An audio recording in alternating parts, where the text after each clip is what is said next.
The dealership down the road wanted $150,000 for a plastic-wrapped computer that stops dead when a humidity sensor gets dusty. I stood there with a brass key to a machine shed that hadn't been opened in 20 years. Inside was a 1967 International 1206, seized solid, rusted shut, and free of monthly payments. The bank called it obsolete. The neighbors called it scrap. But I saw the last chance to pull a plow without a note hanging over my head. That padlock was frozen shut, just like the credit markets. When I snapped it open and slid the door back, the smell hit me first. Stagnant dust and 90-weight gear oil. The perfume of the past, back when machinery was built to outlast the debt, not depreciate the second it touched dirt. I didn't want a lease. I wanted a legacy. And the only way to get it was to wake up 20-year-old iron and prove it could still outwork a $500,000 mistake. She was sitting in the back corner, buried under a blue tarp that the mice had turned into confetti over the last 2 decades. I pulled the canvas back, and the dust motes danced in the single beam of sunlight cutting through the open door. There she was, a 1967 International 1206 Turbo. In her day, she was the king of the county, the first row-crop tractor to break the 100-horsepower barrier. Now, she was a sleeping giant, coated in a layer of grime that felt more like geological strata than dirt. I walked up to the front axle. The tires were cracked so deep you could see the nylon cords, flattened on the bottom like they'd melted into the concrete. That's the first bill. Rubber rots, iron endures, but tires don't make it run. I climbed up. The step was bent, likely from my father's boot hitting it 1,000 times, and popped the hood. No rat's nests on top of the valve cover, which was a minor miracle. But the real truth is always hidden inside the block. I grabbed a breaker bar and a socket, fitted onto the crankshaft pulley bolt, and leaned into it. I wasn't trying to spin it fast. I just wanted to feel the rotation. I wanted to feel the compression stroke. I pushed. Nothing. I put my shoulder into it, applying about 100 foot-pounds of torque. It was solid as a bank vault door. She was seized. See, people think machinery rests when it sits. It doesn't. It dies. Iron needs oil, and oil needs movement. When an engine sits for 20 years, gravity pulls every drop of lubrication down to the pan. The cylinder walls dry out. Then the moisture in the air settles in. Just microscopic droplets at first. Then surface rust. Then the rings bond to the liners. It's not just stuck, it's welded by neglect. You have to understand the tolerances we're working with here. We're talking thousandths of an inch. When rust bridges that gap, it has a tensile strength that rivals the cast iron itself. I pulled the dipstick next. The oil was black, thick as tar, but there were no water droplets on the stick. That's the good news. If the block had cracked and let coolant in, we'd be done before we started. I cracked the fuel line at the filter housing. The smell of varnish filled the shed instantly. That old diesel had turned into turpentine. The entire fuel system would have to be flushed, or we'd gum up the injection pump the second we tried to crank it. And on these old girls, that Rusa master pump is the heart. If that's seized, you're looking at $2,000. Easy. Most folks would look at a seized engine and a rotted fuel system and call the scrap hauler. They'd say it's not worth the hours. They'd say the return on investment isn't there. But they're calculating with the wrong math. They're thinking about quarterly earnings. I'm thinking about durability. Iron endures. Aluminum corrodes. Rubber rots. That's the physics of it. I went to the truck and grabbed the mix. I don't buy fancy penetrating oils. I make my own witch's brew. 50% automatic transmission fluid, 50% acetone. The acetone eats the rust and lowers the surface tension, dragging the ATF deep into the pores of the metal. I pulled the injectors out. That took an hour of wrestling with rusted hold-downs, and looked down into the dark holes of the cylinders. I poured a cup of the red mixture into each hole. You could hear it gurgling down, fighting its way past the rings. It's a baptism. You're trying to convince metal that has decided to be one solid piece that it's actually supposed to be two separate parts moving in tolerance. I capped the holes with rags to keep the dirt out.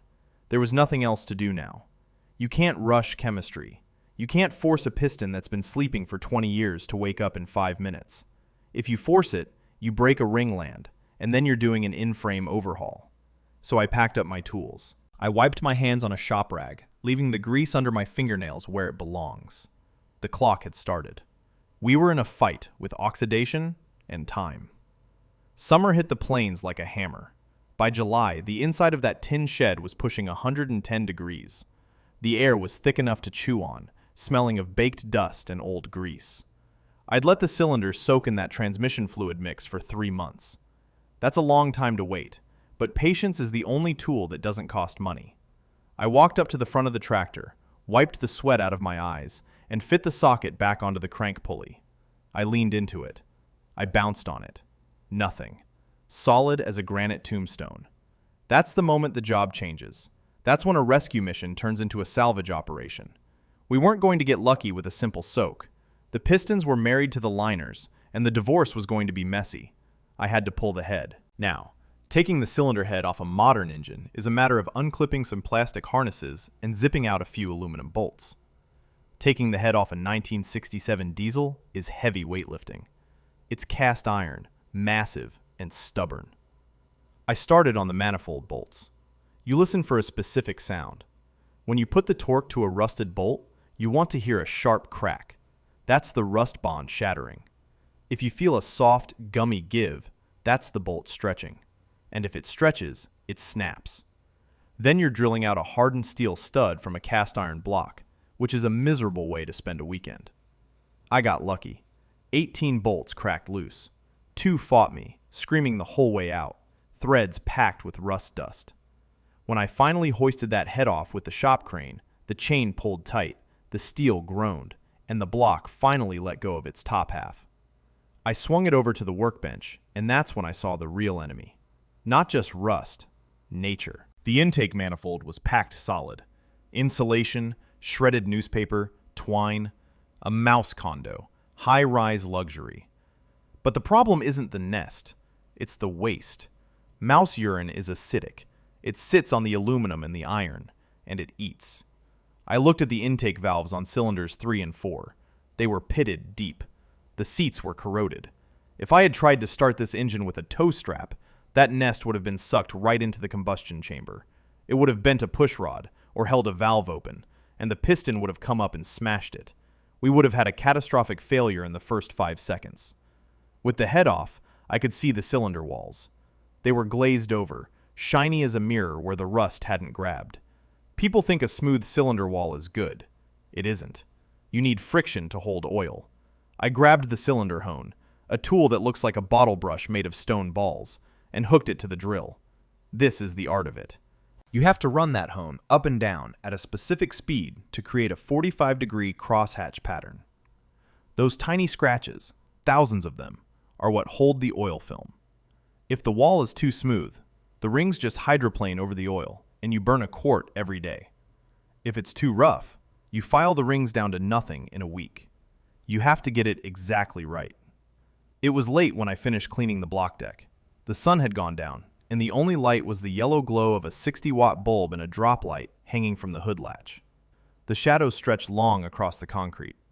I went to the old red toolbox in the corner, the one that hadn't moved since 1982, to look for a ring compressor. In the bottom drawer, buried under a pile of bent cotter pins, I found a small, grease-stained spiral notebook. I opened it. The pages were stiff with oil. It was my father's handwriting. Sharp, angular script in blue ballpoint. June 12, 1978. Replaced water pump. Watch the temp gauge on long pulls. October 4th, 1981. Clutch feels soft. Adjusted linkage. Don't write it. I stood there in the quiet, reading the service history of the machine I was tearing apart. He had worried about the same bolts I was fighting. He had listened to the same gears. It wasn't just a machine anymore. It was a baton pass. I closed the book and put it on the bench next to the pitted valves. The block was prepped.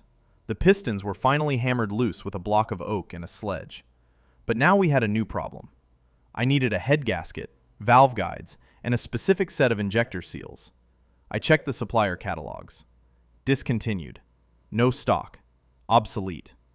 The parts we needed didn't exist on a shelf anymore. The easy part was tearing it down. The hard part was going to be finding pieces for a puzzle that the manufacturer stopped making before the internet was invented.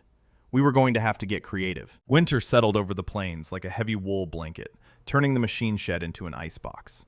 The concrete floor held the cold in a way that seeped through the soles of your boots and into your bones. We had to run a kerosene heater for 2 hours just to get the ambient temperature high enough to make the gaskets pliable. You can't build an engine when your hands are shaking. Precision requires a steady temperature and a steady grip. We had spent months scavenging.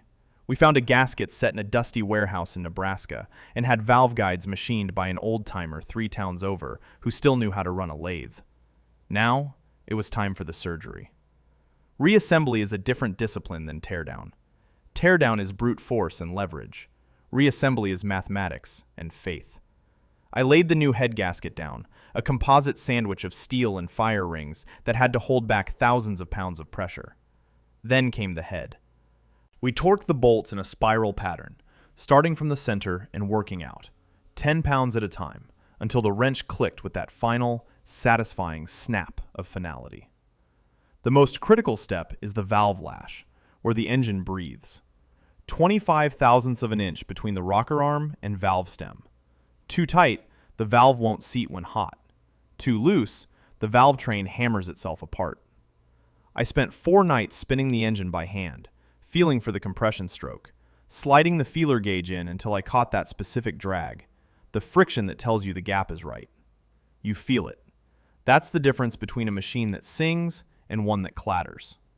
By late January, she was buttoned up. The moment of truth had arrived. I hooked up the batteries, 2 massive Group 31s wired in parallel. You need tremendous amperage to wake up a cold diesel. The copper cables were as thick as my thumb. I climbed into the seat. The vinyl was cracked and cold. I checked the fuel shutoff cable.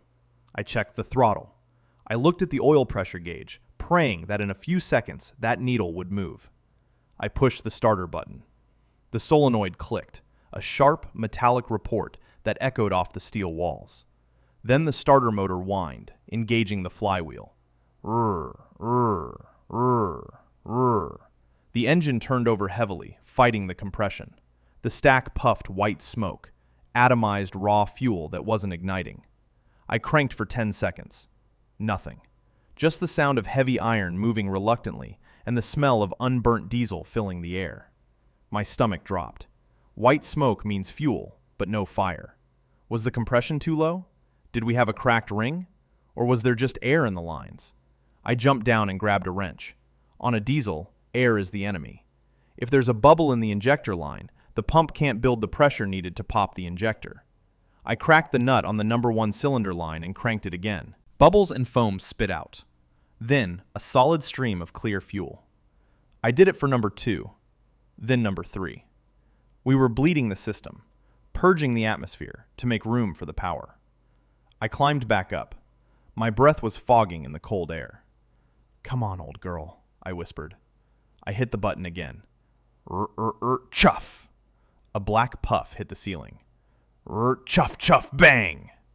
Suddenly, the starter whine was drowned out by a violent, rhythmic hammering. She caught. It wasn't smooth. It was angry. A cold diesel coming to life is a violent event. The engine shook the entire tractor. The exhaust stack belched a thick column of black soot that cleared to a gray haze. It sounded like rocks in a blender for 3 seconds, and then the oil pressure needle shot up to 60 pounds. The clatter smoothed out into a heavy, rhythmic idle. Thrum, thrum, thrum. I sat there, vibrating with the machine. The smell changed from raw fuel to the sweet, sharp scent of burning diesel. The heat began to radiate from the manifold. We had a heartbeat. The engine was alive, pulling air and fuel and turning it into noise and torque. But as I sat there listening to that beautiful idle, I looked down at the gearshift lever. The engine ran, yes, but this tractor uses a hydraulic pump driven by the clutch to run the transmission. If that pump was dry, or if the clutch packs were fused together from sitting, we had a very loud, very heavy paperweight. She could breathe. Now we had to see if she could move.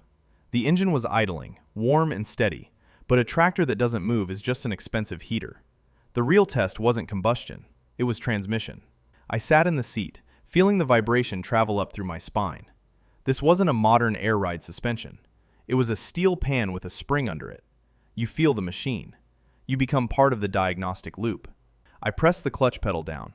It took about 50 pounds of leg pressure. There's no hydraulic assist here, just a mechanical linkage of rods and pivots fighting a heavy pressure plate. I held it there, waiting for the transmission input shaft to stop spinning. If the clutch disc was rusted to the flywheel, nothing would happen. Or worse, it wouldn't release, and I'd grind a gear into metal shavings. I grabbed the gear shift lever.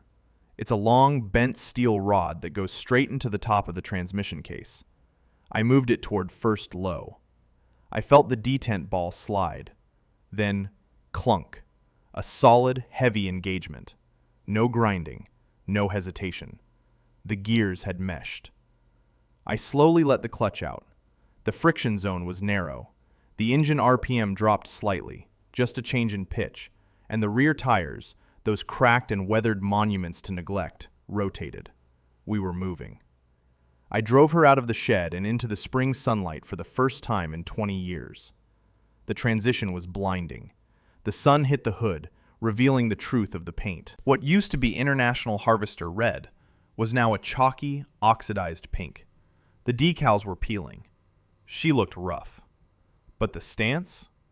The stance was proud. The front end sat high, and the rear tires dug into the gravel. She didn't look like a restoration project. She looked like a survivor. But driving around the yard proves nothing. You can drive a tractor with a cracked head or a slipping clutch around a gravel driveway all day. To know if she was alive, I had to make her work. I backed up to the old 5-bottom moldboard plow sitting in the weeds. It was rust brown and heavy, a dead weight that would test the hydraulic lift and the drawbar pull simultaneously. I dropped the pin in. I hooked up the hydraulic hoses. I pulled the lever. The pump groaned, a deep hydraulic whine, and the plow lifted. The system held pressure. So far, so good. I lined her up with the edge of the old cornfield. This is where the physics of a diesel engine are misunderstood by people who drive gas cars. In a car, or even a modern tractor, when you hit a hill or a heavy load, the engine slows down and the computer downshifts to keep the RPMs high. It manages the load for you. This old girl doesn't do that. She relies on torque rise. I dropped the plow blades into the earth. The soil was heavy, wet clay. Immediately, the tractor stopped rolling and started digging. The engine RPMs dragged down from 2,400 to 1,800. The moment a gas engine stalls, but a diesel finds its strength. Inside the injection pump, the centrifugal governor weights collapsed, mechanically forcing the fuel rack open, dumping more fuel into the cylinders the slower it spun. The exhaust note changed from a smooth hum to a deep, guttural bark. Brap! The stack poured out a thick column of black smoke, unburnt fuel turning into raw heat and power. The front end got light. The tires bit. She didn't downshift. She just leaned into the collar and pulled. That is torque rise. The sensation of an engine getting stronger the harder you treat it. A feeling you can't replicate with software. We were tearing a black ribbon of soil through the field, the turbo whistling a high-pitched song of victory. I was grinning like a fool. The gauges were steady, the temp was good, we were farming. Then, pow! A sound like a gunshot rang out, followed instantly by a cloud of white mist. The hydraulic pressure gauge dropped to 0. The plow slammed back into the dirt. I killed the engine and jumped down. The right side hydraulic remote hose had burst. It had held for the lift, but under the sustained pressure of the furrow, the 20-year-old rubber just gave up. Hot hydraulic fluid was dripping off the axle, coating the drawbar in a slick, red mess. I stood there, wiping oil off my face with a rag. The neighbor, Caleb, probably would have seen this as a disaster, a breakdown on the first run. I didn't. The iron held, the gears held, the engine pulled like a freight train. A hose is just rubber. Rubber expires. Iron endures. She was bleeding, sure, but she was strong. The restoration wasn't failing. It was just entering the phase where we find the weak links and forge them shut. We weren't done yet. That hydraulic hose blowing out was just the opening shot in a war of attrition. See, getting an engine to run is the glamorous part. That's the part they put in the movies. But keeping a machine sealed and reliable, that's the grind. That's the unglamorous, knuckle-busting reality of resurrecting the dead. For the rest of that summer, we played a game of chase the fluid. You fix the remote valve, and the pressure finds the next weakest link, the steering cylinder seals. You repack the cylinder, and the PTO shaft seal starts weeping 90-weight oil onto the drawbar. It's like the machine was sweating out 20 years of inactivity. I spent more time under the chassis with a grease gun and a set of O-ring picks than I did in the seat. We rewired the entire charging system because the insulation on the original harness had turned to dust. I spent 3 days on my back in the dirt, soldering connections and shrinking heat wrap, replacing the old generator with a rebuilt Delco unit. This is the work that keeps you out of the field service truck, not the kind that ends up on posters. I was pulling a disc harrow along the north fence line, dust rolling over the open station like a fog. The sun was bearing down, hot enough to fry an egg on the hood. Caleb Miller was in the next field over. He was running a brand new, climate-controlled, GPS-guided Green Giant that cost more than my house and the land it sat on. He was making time, sitting in 68-degree air conditioning, listening to satellite radio. Suddenly, he stopped. Not at the end of the row, in the middle. I watched him climb out, kick the massive front tire, and get on his cell phone. I idled the 1206 down. She dropped to a steady, rhythmic chug, and shouted across the fence. "Out of fuel?" He shook his head, looking at his $500,000 investment with pure disgust. "DEF quality sensor," he yelled back. "Computer says the urea isn't pure enough. It derated the engine to idle. I can't move it over 3 miles an hour until the dealer comes out with a laptop to reset the code." Think about that. A machine capable of pulling a house foundation was defeated by a $50 sensor that measures exhaust fluid. He was dead in the water because a microchip decided he shouldn't be working. I looked down at my dash. I have an oil pressure gauge. It has a copper line running directly to the oil gallery. If the pressure drops, the needle drops. It doesn't ask a computer for an opinion. It tells me the truth. Simplicity is the ultimate reliability. See, a new tractor is a subscription service. You don't fix it, you update it. If a sensor fails, you're dead in the water until a technician with a laptop shows up to grant you permission to farm your own land. This 1206? She doesn't have a computer. She has mechanical linkages. She doesn't have sensors. She has gauges. She doesn't ask for permission. She asks for respect. I put the 1206 back in gear. The black smoke rolled, and I finished my field while Caleb waited for a technician to give him permission to farm. Harvest was the final exam. We hooked up the grain cart for the corn run. 12-hour days. No cab, no air conditioning, no radio. Just the roar of the turbo and the heat of the transmission coming up through the floorboards cooking your boots. You come home deaf, coated in a layer of grime that requires Gojo and a scrub brush to remove, and vibrating at the same frequency as the engine. But there is a purity to it. You aren't riding in the tractor. You are operating with it. You hear the engine load up before the RPM gauge moves. You feel the slip in the tires through the seat of pants. Somewhere in those long hours, between the dust and the diesel, I realized something. I wasn't just rebuilding a tractor to save money. I was rebuilding it because I needed to know that something could still be fixed. In a world where everything is disposable, where phones, appliances, and relationships are replaced rather than repaired, taking a pile of seized iron and making it work again heals the part of you that feels helpless. We had stopped the leaks. We had proved the point. The 1206 was a tractor again. By the spring of year 3, the anxiety was gone. You know that specific tight feeling in your chest when you turn the key on an old truck, where you're already flinching, waiting for the failure? That was gone. I walked into the shed, the air still holding the morning chill, and checked the oil out of habit. It was still golden on the stick. I climbed up, set the throttle, and hit the button. She didn't crank for 10 seconds. She didn't stumble or cough. She exploded into life. Bam! Thrum, thrum, thrum. That is the sound of compression that has been restored to factory specifications. That is the sound of a fuel system that is perfectly timed to the fraction of a degree. We hooked up the 12-row planter that morning. Now, the book says this tractor is rated for a smaller unit, but the book was written by engineers who were worried about warranty claims in 1967. I knew what the iron could do. We dropped the markers and opened the throttle. The ground was soft, heavy with spring moisture, and the planter was fully loaded with seed and fertilizer. A modern tractor would have screamed its cooling fans and flashed a high load warning on a digital display. The 1206 just hunkered down.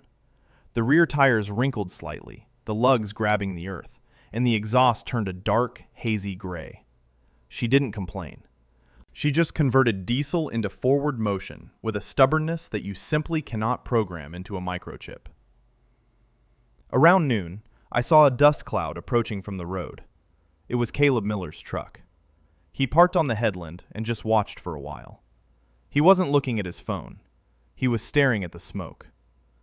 When I pulled up to refill the seed hoppers, he walked over. He ran his hand over the fender, feeling the vibration of the idle. "My new rig is in the shop again," he said, kicking a clod of dirt. "Hydraulic control module. Back-ordered for 6 weeks. They can't even give me a loaner." I nodded, wiping my hands on a rag. "This hydraulic system was built in 1967. The parts are available at the hardware store. And if they aren't, I can make them on the lathe." I told him to climb up. He looked nervous. This is a kid who grew up in cabs that looked like aircraft cockpits. He was used to joysticks, air ride seats, and touchscreens. I pointed to the throttle lever. "There's no computer to save you here," I said. "You have to listen. If the stack starts barking, she's happy. If the smoke turns white, you're lugging her. You have to feel the engine through your boots." He drove around. At first he was jerky, trying to steer it like a sports car. But about halfway down the field, I saw his shoulders drop. He stopped fighting the ruts and started letting the wide front end float. He felt the torque rise when he hit a wet spot. He looked back at me, grinning. He wasn't just an operator anymore. He was a driver. We were bridging a gap that had been widening for 40 years. The gap between the guy who pushes a button and the guy who knows why the button works. That evening, I sat on the steps of the shed, watching the heat shimmer off the engine block. I did the math in my head. 3 years, thousands on parts, nights freezing and sweating. But then I thought about Caleb's 6-week wait for a plastic module he couldn't fix. I thought about the monthly note on his green Giant. This tractor? She owed me nothing. The field was planted. The bank account was untouched. The cost was knuckles and time, but the interest rate on sweat equity is 0. The sun dipped below the horizon, painting the sky in purples and oranges. The 1206 sat there, ticking as the metal cooled. A tool, not a relic. A standard, not a museum piece. We don't really own these machines. We are just the caretakers. We keep the oil changed and the gears wet, so that when we're gone, the iron is still there for the next guy to turn the key. I wiped the grease off the steering wheel, a final act of respect, and climbed down. I slid the shed door shut, but I didn't lock it. The shed isn't a tomb anymore. It's a depot. She's ready for the next 40 years. If you believe that iron is worth saving, subscribe. We've got more to fix.